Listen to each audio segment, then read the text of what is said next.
महाराष्ट्र में bumper voting के बाद महायुति की सरकार बनती नजर आ रही है। जिस तरह से महायुति ने परफॉर्म किया है वो काबिले तारीफ है। 230 से ज्यादा सीटों पर अपनी सरकार बनाते हुए दिख रही है महायुति। ऐसे में देखा गया है कि पिछले 34 साल से कोई भी सिंगल पार्टी अपनी सरकार अकेले दम पर नहीं बना पाई है।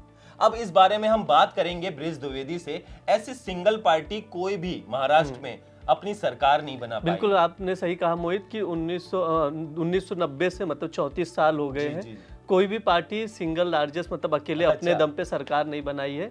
आप देखिए क्योंकि बहुत सारी वजह हैं। आप देखोगे कि 1 मई 1960 को जब महाराष्ट्र राज्य बना उसके बाद से ही मतलब लगभग 30 सालों तक एक तरफा राज किया कांग्रेस ने, हमेशा से जीतती आई। वहाँ पर कोई भी दिक्कत नहीं हुई। हालांकि बाद में कांग्रेस भी डिवाइड हुई, शिवसेना बीजेपी अलायंस बना, तो धीरे धीरे जो है सिनारियो बदला। और अब जब से गठबंधन की सरकार बनी है तब से आप भी देखोगे एनसीपी भी 2 डिवाइड हुई, शिवसेना भी 2 पार्ट में आ गई। और अब एकनाथ शिंदे, अजीत पवार और बीजेपी मिलके जिस तरीके से उन्होंने परफॉर्म किया है इस बार। अच्छा, इस चुनाव में बहुत बड़ी बात थी क्योंकि जब चुनाव से पहले ये देखा जा रहा था कि एकनाथ शिंदे हुए या अजीत पवार, बीजेपी को ज्यादा असर नहीं पड़ा था क्योंकि बीजेपी का ऐसा लग रहा था कि अपनी जो सीटें हैं जो 2019 में 105 थी वो निकाल ले जाएंगी, इजाफा करेगी। हाँ, इजाफा या उतना तो निकाल ले जाए। लेकिन सवाल सिर्फ एकनाथ शिंदे और अजीत पवार पर था क्योंकि आप अलग हुए हैं, अलग से पार्टी को, वो पार्टी आपकी ही है, अलग बात है। शिवसेना जो मिली एकनाथ शिंदे को और अजीत की एनसीपी मिली। लेकिन उसमें ना आप ये समझिए दोनों को साबित करना बहुत ज़रूरी था। दोनों जन ने बहुत अच्छी तरीके से साबित किया। चाहे आप अजीत पवार को ले लीजिए 41 सीटें, एकनाथ शिंदे की शिवसेना को ले लीजिए 57 सीटें। जितना एमवीए नहीं निकाल पाई उससे ज्यादा अकेले एकनाथ शिंदे निकाल दिया। और जिस तरीके से उद्धव ठाकरे उन पे वार करते आ रहे थे और इमोशनल कार्ड खेलते हुए भी आ रहे थे, लेकिन उसका कोई असर होता दिखा नहीं। महाराष्ट्र की जनता ने ये क्लियर कर दिया कि मतलब जो हमने वोटिंग की है वो किस तरह से की है। क्योंकि 2-3 मुद्दे थे, जैसे कि लाडली योजना जो थी वो महायुति के लिए बहुत अच्छा प्लस पॉइंट साबित हुई है। और दूसरा ओबीसी वोट बैंक, और जिस तरीके से जो बट जाता था वोट वो एक तरफा पड़ा है। आपने बात की थी मतलब 34 साल के इतिहास पे थोड़ा सा हम लोग चलते हैं। जी। उसको समझेंगे, मैं दर्शकों को ही समझाऊंगा। महाराष्ट्र राज्य का जब गठन हुआ 1 मई 1960, तब वहां पर पहली बार जो विधानसभा चुनाव हुआ था 1962 में हुआ था।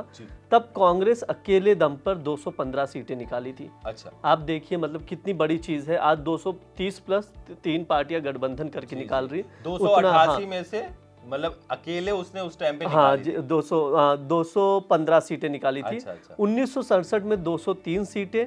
1978 में कांग्रेस का जब बंटवारा हो गया तो अलग अलग हो गए, तो उसमें जनता पार्टी ने 99 सीटें, जो कांग्रेस इंदिरा थी 62 और कांग्रेस ने 69 ये था। फिर बागी हुए, कुछ हुआ, उसमें भी अलग अलग बदलता गया।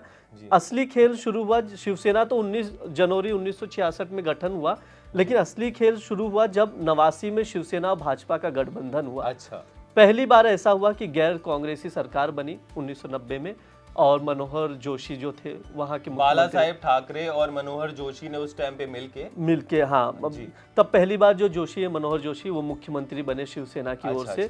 तो ये बहुत बड़ी जीत थी क्योंकि तब 80 सीटें पे सिमट गई थी कांग्रेस। ये बहुत बड़ी बात थी। तभी से गठबंधन की चीजें चलती आ रही है। कोई भी पार्टी उस दबदबे, कांग्रेस को देख लीजिए, अभी यही चुनाव में 19 सीटें निकाल पा रही है। और इस बार तो देखा गया जिस तरीके से, जैसे उस टाइम की आप बात कर रहे हैं, तो हिंदुत्व पे लड़ा गया होगा चुनाव, क्योंकि वो पार्टी ही हिंदुत्व के उस पे लड़ी। हाँ, तब शिवसेना और बीजेपी दोनों जन, वो हिंदुत्व एक वोट बैंक जो था टारगेट करने का, वो उनका रहा है।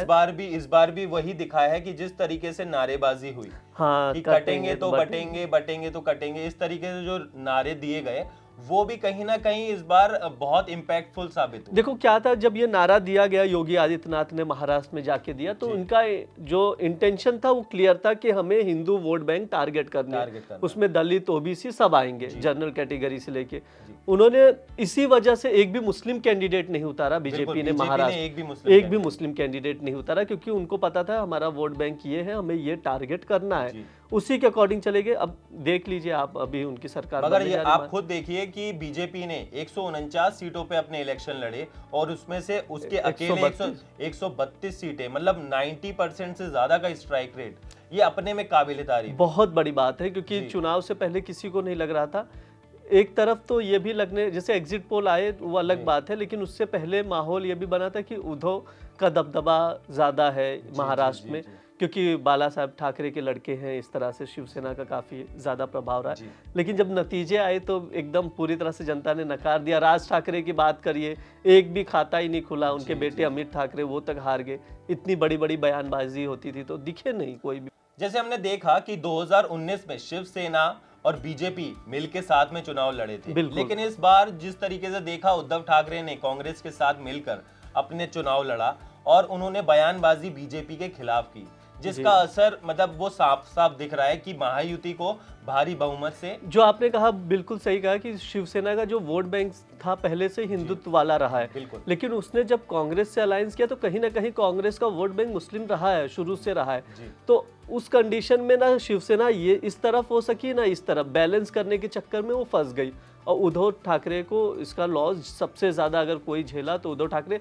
हालांकि शरद पवार भी कुछ अच्छा नहीं कर गए, क्योंकि शरद पवार महाराष्ट्र की राजनीति में बात करें बहुत बड़ा नाम है, लेकिन वो भी नहीं दिखाई दिया इस चुनाव। आपने देखा कि जिस तरीके से उद्धव ठाकरे का एक तरीके से पूरी तरीके से खात्मा ही होता हुआ दिखाई दिया इस बार। बिल्कुल। और शिंदे जो एक हिंदुत्व का चेहरा दिखाई देते हैं, उधर देवेंद्र फडणवीस और तीसरे अजीत पवार, तीनों लोगों ने जितनी सहायता एक दूसरे की कर सकते थे और एकता दिखाई और आगे बढ़े। बिल्कुल। तो अब तो देखने वाली बात होगी कि ये 34 साल का जो रिकॉर्ड है ये कब तक कायम रहेगा और ये कब टूटेगा, ये तो समय ही बताएगा। मगर इसी तरीके की राजनीति की खबरों को देखने के लिए देखते रहिए दैनिक जागरण।